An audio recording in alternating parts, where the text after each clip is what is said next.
নমস্কার দর্শক বন্ধুরা, আজ আমি ট্যাংরা মাছের তেল ঝালের রেসিপি আপনাদের সঙ্গে শেয়ার করছি। গরম গরম সাদা ভাতের সঙ্গে খেতে দুর্দান্ত লাগে। কেবলমাত্র সর্ষে, কাঁচা লঙ্কা ও কালো জিরে ফোড়নের ফ্লেভারে ট্যাংরা মাছের এইরকম তেল ঝালের স্বাদ কিন্তু অপূর্ব হয়। আমি বাটিতে নিয়ে নিয়েছি 350 গ্রাম মতো ট্যাংরা মাছ। পরিমাণ মতো লবণ হলুদ দিয়ে ভালো করে ট্যাংরা মাছকে ম্যারিনেট করে আধ ঘন্টা রেখে দেবো।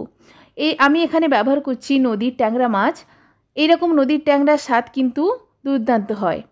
কড়াইতে পরিমাণ মতো সর্ষের তেল দিয়ে তেলকে খুব ভালো করে গরম করে খুন্তি দিয়ে সারা কড়াইতে তেল ভালো করে মাখিয়ে নিয়ে একে একে ট্যাংরা মাছকে ভেজে নেব।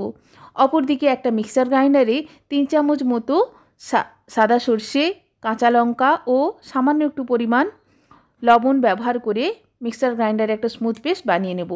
এইভাবে লবণ, কাঁচা লঙ্কা অ্যাড করে যদি সর্ষে বাটা হয় তাহলে সর্ষের মধ্যে যে তেতো ভাব আসে মাঝে মধ্যে বাটার সময়, সেটা হবে না। কড়াইয়ে অবশিষ্ট তেলে দিয়ে দিচ্ছি হাফ চামচ মতো কালো জিরে ফোড়ন, কাশ্মীরি রেড চিলি পাউডার, হলুদের গুঁড়ো।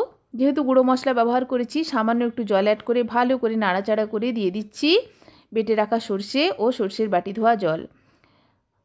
সর্ষে মিনিট দুয়েক ফুটে এলেই দিয়ে দেব পরিমাণ মতো লবণ ও ভেজে রাখা মাছ।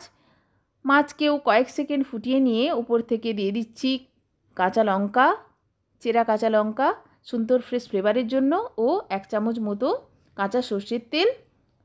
তৈরি আমার ট্যাংরা মাছের তেল ঝাল। অবশ্যই ট্রাই করবেন। ধন্যবাদ।